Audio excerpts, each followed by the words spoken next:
पूरी जनता की नजरें इस पर है कि सरकार किसकी बनती है, लेकिन हमारे ही प्रदेश में कुछ ऐसे जिम्मेदार हैं जिनकी नजरें डग्गा मारी पर टिकी हुई है और उन्हीं जिम्मेदारों में से एक है सेंट्रल रीजन वर्कशॉप कर्मचारी संघ के प्रदेश महामंत्री जसवंत सिंह जी। आज हम उनसे बातचीत करेंगे और जानेंगे कि परिवहन विभाग में क्या कुछ समस्याएं आ रही है और चुनाव के बाद क्या कुछ रणनीतियां होंगी जिससे कर्मचारी की समस्याओं का हल हो सके।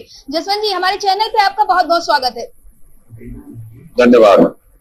अब बात तो केवल दंगा मार की नहीं रह गई है, बात तो अब इस तरीके की हो गई है।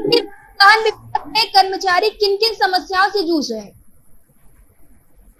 समस्याएं ये है कि अब तो ऐसा महसूस होने लगा है कि परिवहन निगम को बंद करने की साजिश हो रही है, लॉकअप करने की साजिश हो रही है।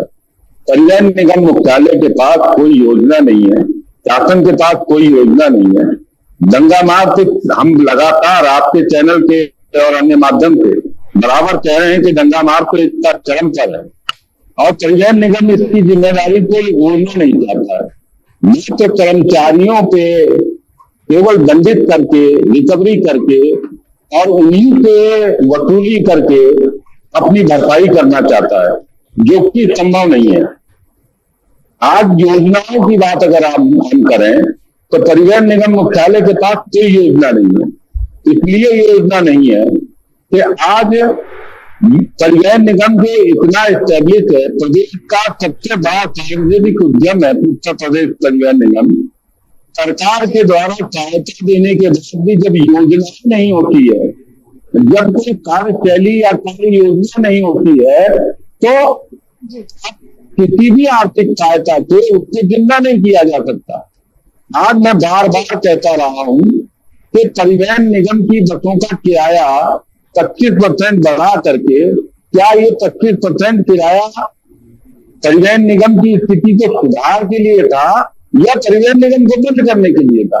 आज किस आधार पर 600-700-800 रुपए में लग्जरी एसी गाड़ियां दिल्ली, देहरादून, जयपुर से आ रही है?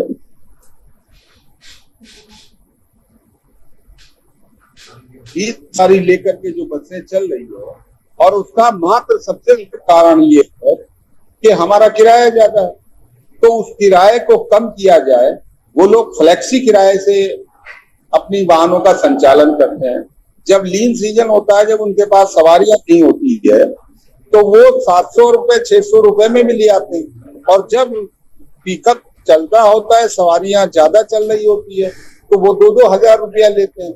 तो ये परिवहन निगम में इतना बड़ा एसेट, प्रमुख सचिव इसको देख रहे हैं, प्रबंध निदेशक देख रहे हैं, परिवहन निगम में 3 IAS है और उनके पास कोई योजना नहीं। स्पेयर पार्ट्स की इतनी बड़ी परेशानी है कि परिवहन निगम की वो गाड़ियां जो प्रतिदिन 20,000, 15,000, 10,000 कमा सकती है, वो 2-2 हजार, 1-1 हजार के पार्ट्स में 2-2 दिन, 4-4 दिन वर्कशॉप में खड़ी रहती है।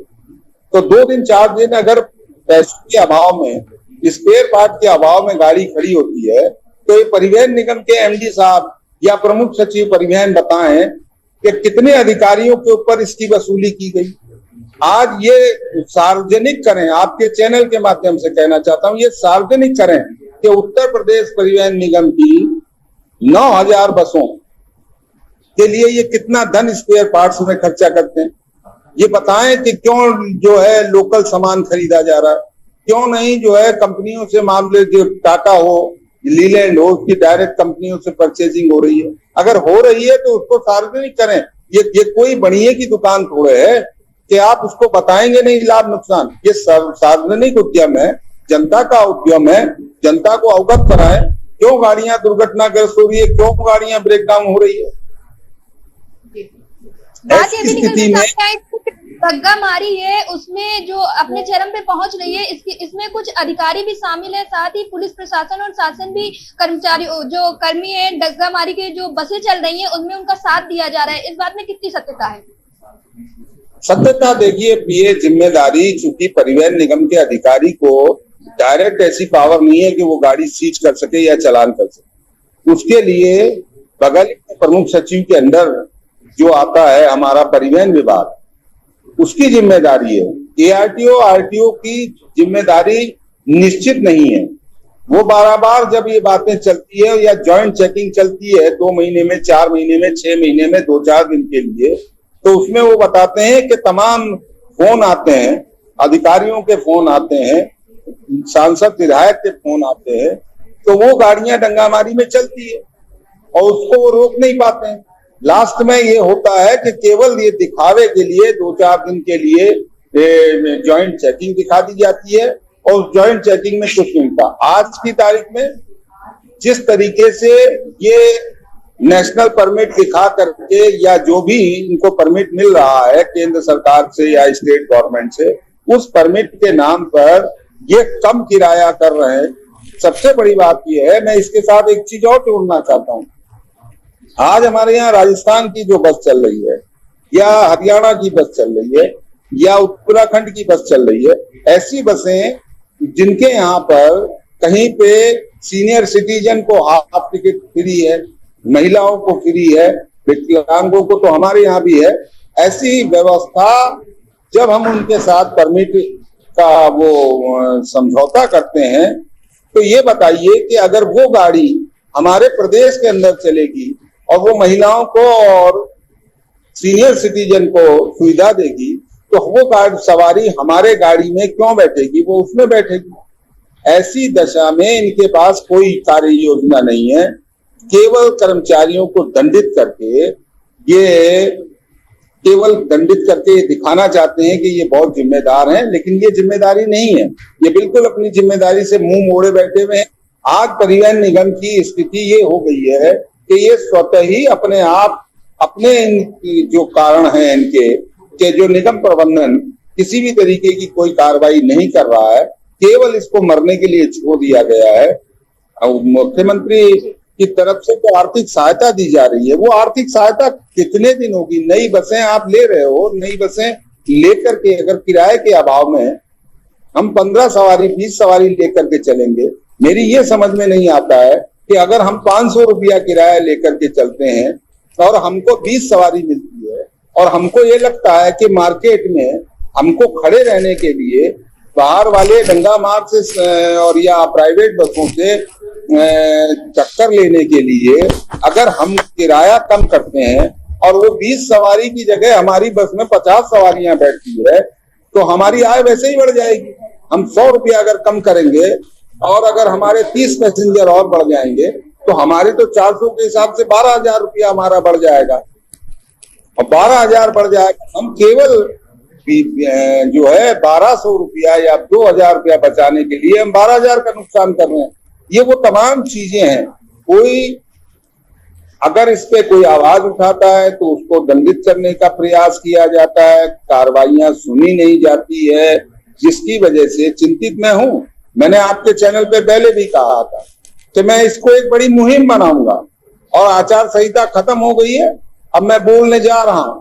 और मैंने आपके चैनल पे पहले भी कहा था कि जुलाई माह से जनसंपर्क अभियान चलेगा और उस जनसंपर्क अभियान में प्रदेश के सारे 50,000 55,000 कर्मचारियों को एकजुट करने का प्रयास किया जाएगा और बड़ा आंदोलन की तैयारी की जाएगी। तो ये जी अब परिवहन विभाग के कर्मचारियों की समस्याओं के हल के लिए एक बार फिर से सेंट्रल रीजन वर्कशॉप कर्मचारी संघ अपने आगे बढ़ेगा अपने कदमों पर और एक बड़ा आंदोलन करेगा। जी, आंदोलन की तैयारी कर ली गई है और निश्चित तौर पे जुलाई माह में से लेकर के अगस्त 15 तक पूरे प्रदेश का दौरा किया जाएगा और उसके बाद एक नोटिस दिया जाएगा जिसकी लड़ाई कर्मचारियों के साथ साथ परिवहन निगम को बचाने और ये सुस्त प्रक्रिया जो चल रही है, जो बैठे हुए मुख्यालय में एसी में बैठते हुए जो आज 47 डिग्री 48 डिग्री के टेम्परेचर पे जो हमारा चालक परिचालक दिन रात मेहनत कर रहा है, मूर्छित हो रहा है। अभी आपने सुना होगा कि एक ड्राइवर साहब की मृत्यु हो गई। ऐसी स्थिति में ये बैठे हुए एसी के अंदर केवल उनको दंडित कम आय में रिकवरी करने के आदेश करते हैं, डीजल औसत की कटौती करते हैं।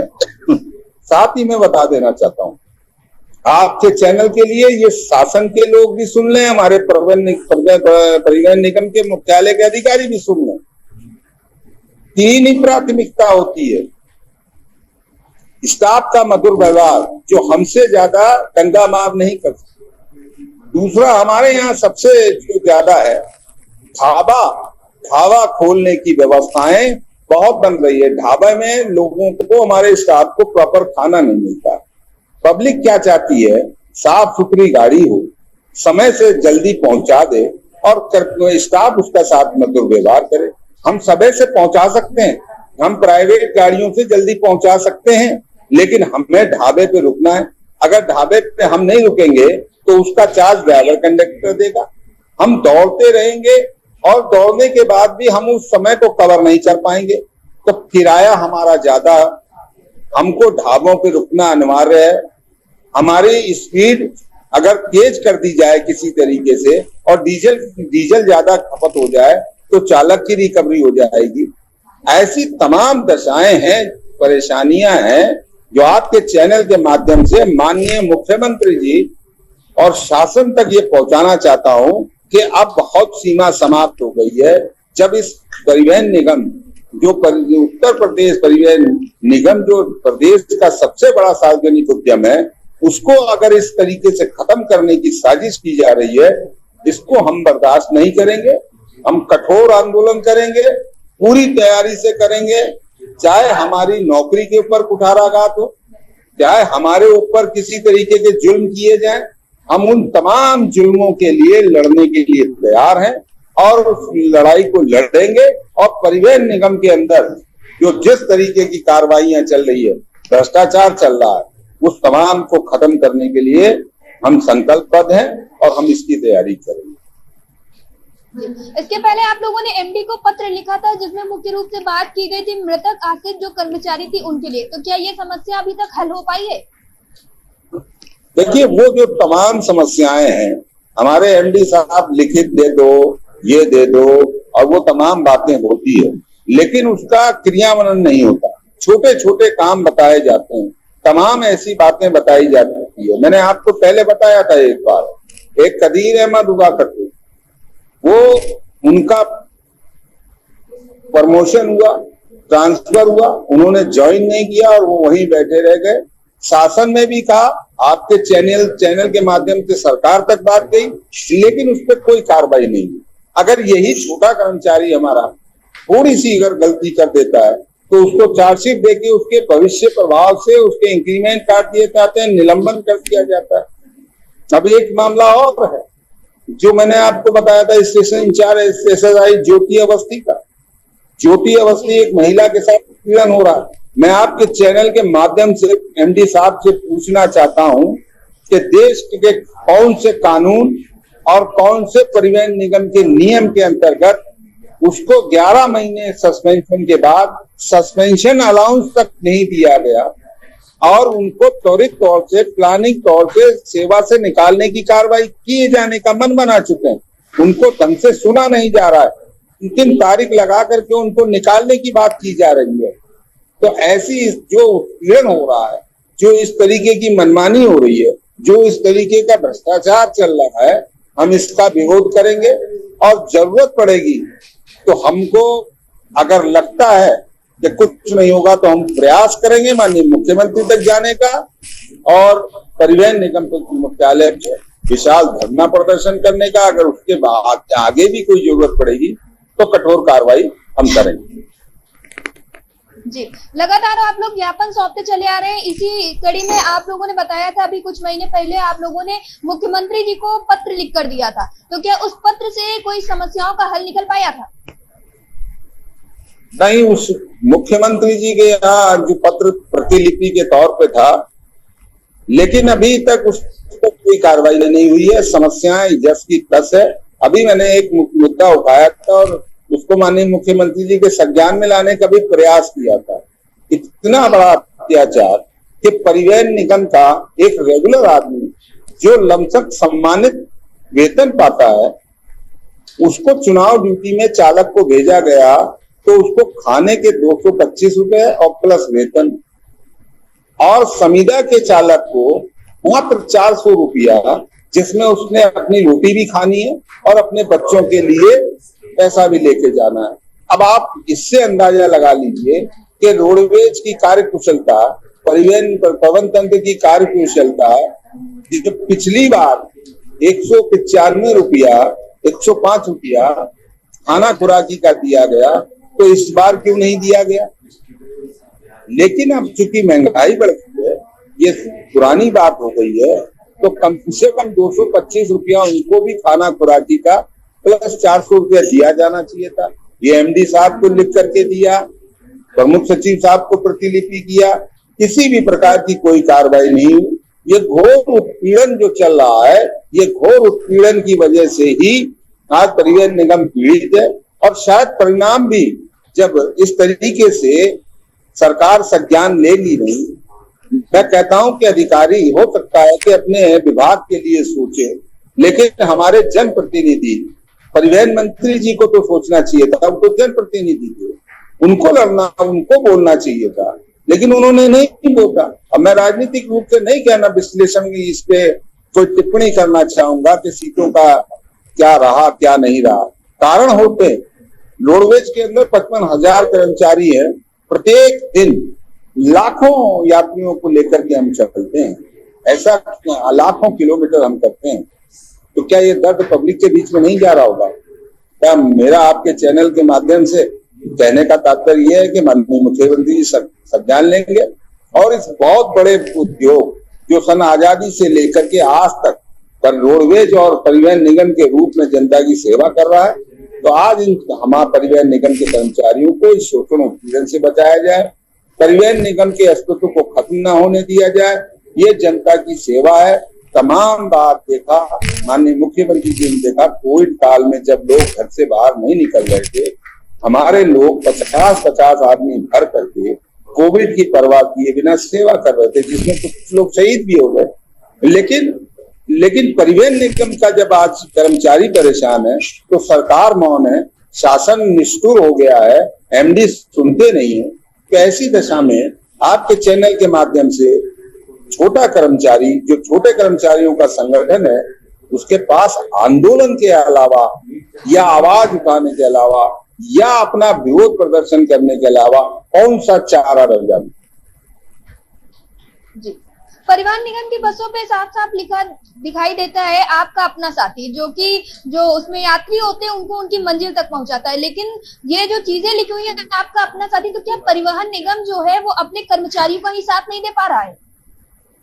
देखिए, परिवहन निगम का जो स्लोगन है कि यात्री देवो भव, उसपे तो हमारा सारा कर्मचारी अपनी पूरी ड्यूटी निभाता है। कहीं भी किसी भी प्रकार में कोई हो सकता है कि हजारों लाखों फेरों के बीच में एक आध फेरे में कोई बात बदसलूकी वाली कोई सामने आती हो, लेकिन परिवहन निगम का परिचालक और चालक सम्मान पूर्वक हमारे यात्रियों को रात हो या दिन हो गंतव्य तक पहुंचाता है। हम उस यात्रियों को देवता के समान लेते हैं, लेकिन वो भी देवता जब देख रहा है कि इनके यहाँ बैठूंगा तो 1000 रुपया लगेगा और इधर से बैठ करके अगर दूसरी जगह बैठूंगा तो 500 रुपए लगेगा, ऐसी दशा में भले ही हम देवता की तरह वदारती लगा के पूछे, वो कर्मचारी परिवहन निगम की बसों में नहीं आएगा।